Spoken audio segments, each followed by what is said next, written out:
Okay, so after the focus that Sasha is making on research in OpenMT, which is very important because the research part is really what is making OpenMT at the state of the art.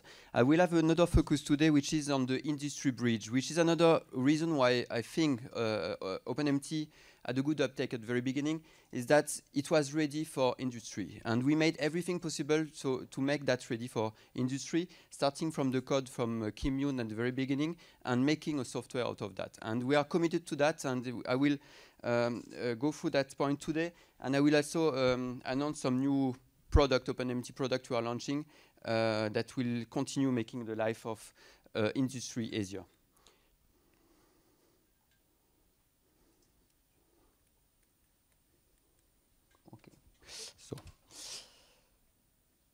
So in two words, Systran. So Systran, we are doing machine translation and just machine translation. So we have been doing that for the last 50 years. So I have not been doing that for 50 years, but the company has been doing that for 50 years. It is the 50th year of Systran this year. And from the very beginning, we were kind of forerunner in the, so there was different type of technology. There was what you call the rule-based technology that on which we focused for years. So it was really the symbolic representation of language and a bit related to what Sasha was mentioning, but very pragmatic, putting rules in system. Then we have a wave of the statistical machine translation, a 10-year wave that was led by Google, basically, because they were the first one to be able to put that technology online on large scale. And the new wave is now, and started 2 years ago for us. So Systran, we are 150 in 3 sites, San Diego, Paris, and Seoul. Paris is the R&D center of Systran, and I am leading the global R&D. So we are, our offer is a product, so we are selling enterprise server for what you call secure on-premise and private cloud installation. So it's not online translation. Most of the time it's on-premise, which is very important for our customer. We are offering 150 language pairs, but more important, we are offering domains. Most of the time it's not the standard language translation, it's domain translation. And we have a lot of tools that we call user and productive tools to connect and to make the translation inside the enterprise infrastructure, to connect with the user, to have plugin on your desktop, and so on. And our market is mostly B2B and large institution. So for us, the NMT Odyssey started, as Sasha was saying, 2 years ago in 2016. So it was a proof of concept for us. We tried sec-to-sec attention and some other framework, and we were convinced very quickly that it was the way to go. And in few months, we were able to outperform the system, online system, Google, namely, for Chinese English. That was a very competitive language and very hard to make improvement. And we saw that we were able to make that working, and we put all our energy on that development. So we launched a commercial NMT solution in October 2016. So it was just 1 week after Google. So we missed the first launch. And we call that PNMT. But more important, with Harvard, we continue working on that, and we launched OpenNMT. So it was December 2016. And we have put a dedicated team, and we are putting a lot of passion in that support of OpenNMT. We have trained 110 language pairs for 8 different domains, and we have made hundreds of customized systems for our customers. And NMT, as a matter of fact, has shifted all the focus of the company. For all the business has changed since we have OpenNMT. So making a NMT model is something that is kind of simple and very fun. So I like to say that even implementing an NMT engine is a project that you can do in 1 weekend, or it's a 1 week master implementation, master level implementation, and it's fun. You do that, and there is the different brick you connect together, and then you can play with that. You have GPU, and basically what you just need to do is you take some data, you train and translate, and that's all. And it is a starting point. It is a fun point. The thing is that very quickly, it starts not being very fun because first there is some setup issue. So we using a GPU, so has a lot of implies a lot of IT work. So first you need to have the computer, then you need to install some libraries. Not all of them are compatible. There is some drivers. So the setup part is the first part that makes the process a bit less fun.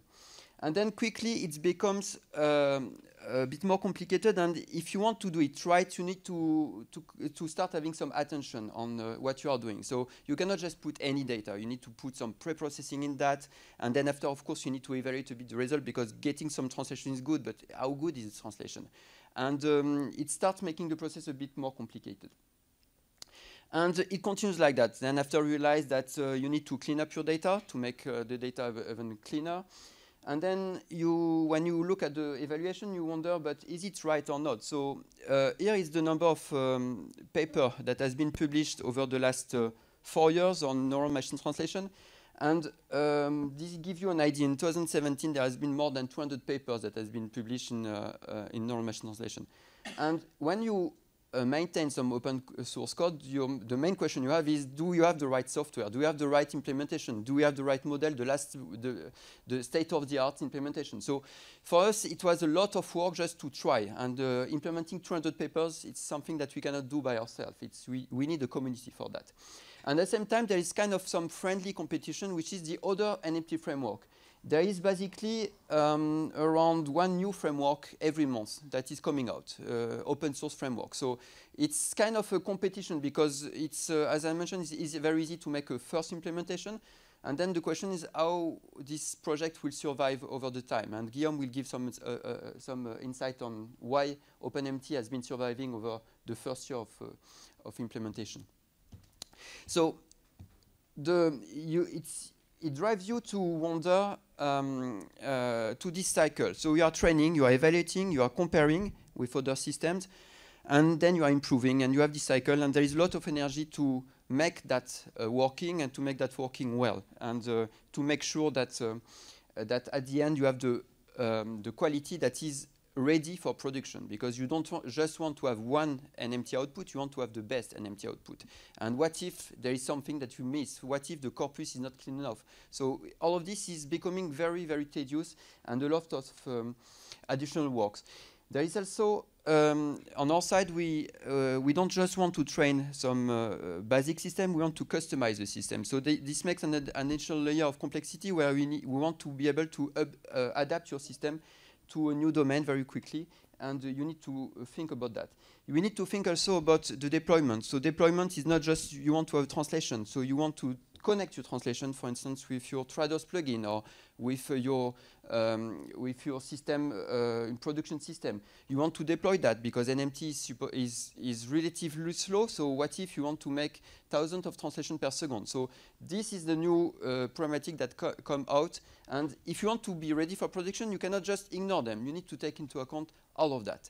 And the last point that is becoming very complicated is that when you are doing something like production with 100 language pair, you need to monitor all of that. And there's a lot of work of monitoring. So you have GPUs on a lot of computers all around the world, and you need to launch your process, make sure that they're not failing, evaluating them, putting the result together. And this monitoring process, it's very, very hard because a training will take maybe 1 week, 2 weeks, and you are launching process that will end in 2 weeks, and you need to check that everything is coming back together, you didn't miss anything, the data preparation. So all of this makes the actual going to production very complicated.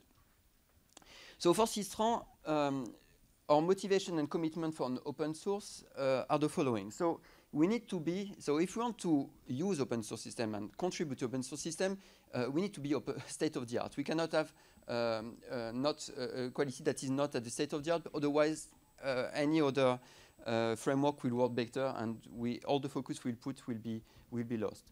So that means that we need to have a real focus on evaluation, and Vincent will tell us about evaluation, on reading papers, on implementing, on testing ideas, and for that we need to have all the research community around. And it's very important that this is being done in an open source project where we are mixing industry research.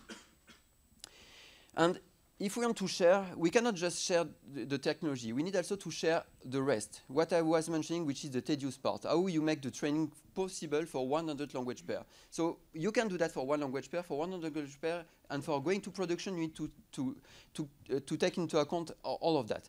So Sysran, us, we have been really focused on sharing not only the technology, but the know-how. So there is a forum where we are sharing a lot of ideas, a lot of experiments we are doing. And the process. The process is very important for us because it's really the blocker at the end of the day.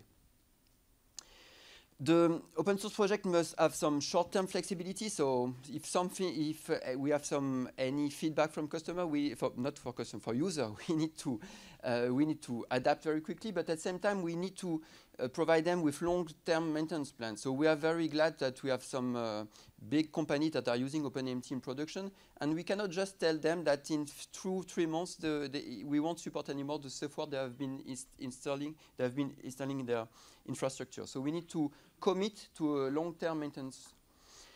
And for us, the most important in all of that is that we had to be ready for business use case. So, and it is what I mentioned, all the flow and all the components. We don't want to keep something secret, because if we are keeping something secret, then we are kind of breaking the spirit of the open source sharing. So we cannot just say, okay, we are sharing that part, but we are hiding the secret component that nobody knows about, because first, a lot of people will know about it, has been implemented somewhere else, and we lose the benefit of the sharing, the global sharing.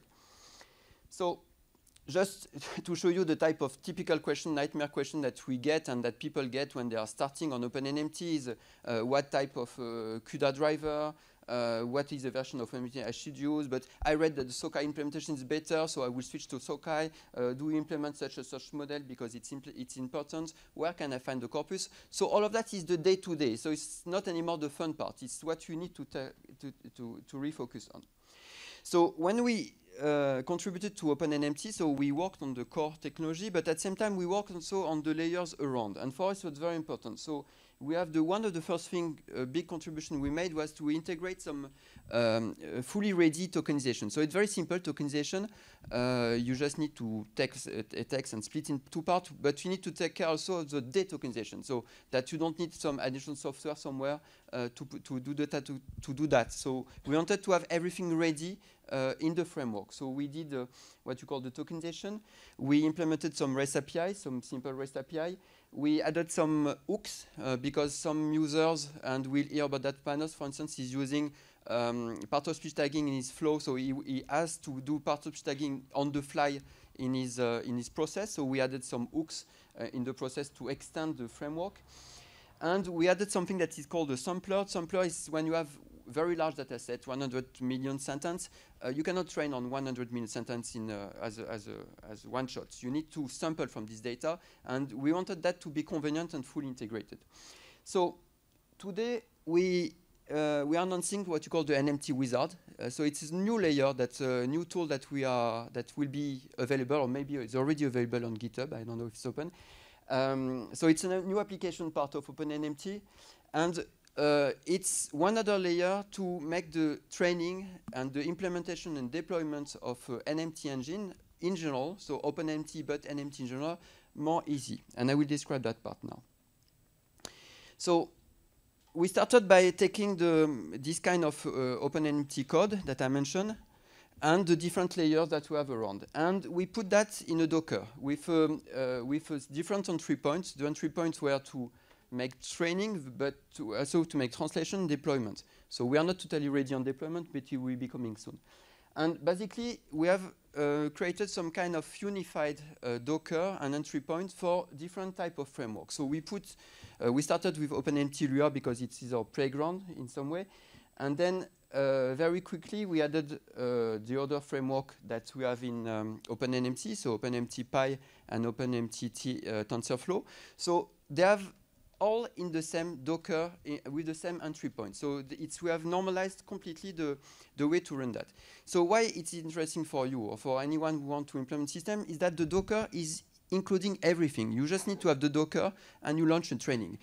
everything about setting up libraries, compiling the code, and whatever is in the Docker. So there is no installation, zero installation process in all of that.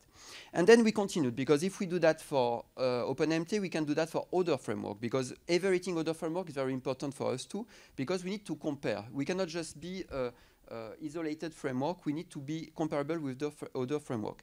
And the best way to be comparable is to put the other framework inside the same Docker. So we have already integrated Nematus with the training and the translation feature. And we even have integrated Google Translate. So in the same Docker, so of course we cannot train with Google Translate, but the same Docker Translate will, with exactly the same API, you will be able to translate with Google, with Nematus, or with the model we will have trained with OpenNMT, Lua, PyTorch, or TensorFlow. So this can be further extended. So we have not done yet, but we will at some point. We need to integrate the other framework, MariaNMT, SockEye, Tensor to Tensor, and whatever. So for us, it's very important, because if we do that, we can compare. We can compare in a fair way, and Vincent will tell us more about fairness in evaluation. So once you have done that, then the Docker file, we made a system to launch a Docker. So it's the minimum. So you have your Docker, so you just launch your Docker on some server. So there is you just need to pass some configuration file, and you launch your task on your Docker, and then at the end you have your model. So it's very basic. You launch your model. This is the first step, launching a service. And then if we could launch on one service, we wanted to launch on multiple. So if you have 10 servers on your data center, then you have the way with the same tool to control 10 servers directly. So you will run from your desktop, from your phone, if you want. You can launch 10 trainings in all your server of your data center, or your GPU that are in your cellar, wherever. It's triggered by the same tool. So it is what you call the resource management. We can manage different resources, IT resource. And then we went a step further. Oh, there is something wrong with my animation, sorry. So we extended to different service. So if we can train on local GPU, we wanted to train the same way on cloud service. So we did some collaborative work with Amazon, and we made the connector with EC2. So with the same command line, you will be able to run on EC2 on your server that is just next to you, your training. No setup, no IT, nothing to do. It will be launched. We have implemented a Torque grid system connector. So if you are using Torque, it is supported. And we are working on OpenStack. OpenStack is one of the standards that is used, for instance, for OVH in France to control cloud service, computing cloud service. So there is far more. So we could extend to Google GPU cloud. We can extend to other services. So this will come progressively, but we want that to be simple. So in some way, when you will be using the NMT Wizard, you won't see a difference to launch the service task on EC2 on your server. And then the last part that was missing is that we added some queuing system. So it's nice to be able to launch a training, but we don't want to launch one training generally. We want to launch 20 trainings. And you want to take your weekend and see what happened on the Monday. So you don't want to be there and every 3 or 4 hours monitor your system. By the way, it is what you are doing when you are starting playing with NMT Engine. Every 3 hours you wake up and you look what is the status. So, but you are going to production, you don't want to do that, and you cannot ask people to do that. So we have implemented the queuing system. So you launch your task, and they will dequeue, and they will launch depending on the different resource you have on Amazon or wherever. So in short, the NMT Wizard is, if I want to summarize, is that with one single command line. So this is typically what the command line to launch one training using OpenMT TensorFlow with on EC2. So here I'm selecting some instance on EC2, and with this command line, I'm launching a training on this instance with my configuration file. And that's all. I have nothing more to do than that. The data will be obtained automatically from the service. Everything will be taken care of. You don't need to make any hard lifting to have all of this together. And then you can monitor your progress. So you have a command line here, very simple, that shows that you have different tasks running. One is completed, one is allocated, one is queued. And then you can list out what is happening, where are you training, and if there is some issue anywhere. So you will find the documentation on OpenMT and MT Wizard. Tomorrow we have a session in the Hackathon Day for people registered for Hackathon, a training session where you will be able to launch OpenNMT, OpenMT Pi, OpenMT TensorFlow, or even Nematous training on EC2. So thanks to Amazon who has been sponsoring this event, we have a lot of credit on EC2 and we'll be playing with them tomorrow. And the view is that it will facilitate the training and the deployment of OpenMT models, of course, because it's our focus on OpenMT models, but also to benchmark the other systems. Once again, if we want to compare with SockEye, with Nematous, we want to be able to compare in a way that we can reproduce, and not just on one computer with one version of the data. We want to be able to say, okay, just train this system, and I want to compare and be able to redo it later with the same condition. So this is the NMT Wizard. In perspective, there's more perspective. So we are not yet done. So we are not at the point yet where you just click somewhere and get your NMT model ready. But we think that we can continue. So our mission in OpenMT is to make that training cycle simpler and ready for production. So we are working internally on more bricks. For instance, this is one of the components we have been implementing on the top of the NMT Wizard, where not only you have launched different models, so each of these circles is a model. Not only we can launch model, but we can also, with the nice user interface, compare them, see the evolution of the model over the time, so we can make a branch on this model. We will train two models to see with different parameters what is happening. We have tests, evaluation on all the models simultaneously, so we can go further, and we'll continue working to make that simpler. And at the end of the day, we think that for the industry, the focus on industry should be on the data preparation, on the parameters we want to use, and you don't want to focus on the IT. So with the NMT Wizard, we are trying to take away the IT part, all the hard work that is involved there. Of course, you rely on the technology, and the technology is progressing thanks to the very active community we have OpenNMT, but this layer is as important as the technology. I think it's the thing connecting the end users with the researchers, which is the strength of OpenNMT. Thank you very much.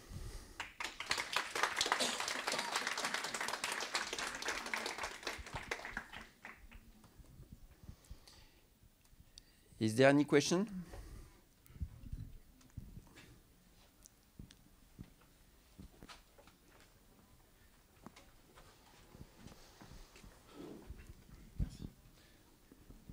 Okay, maybe this question is very related to the next talk about evaluation, but I was wondering, in terms of comparing different frameworks, is it actually really so crucial to, well, can we expect such huge differences between two frameworks, for example, between OpenNMT and SockEye?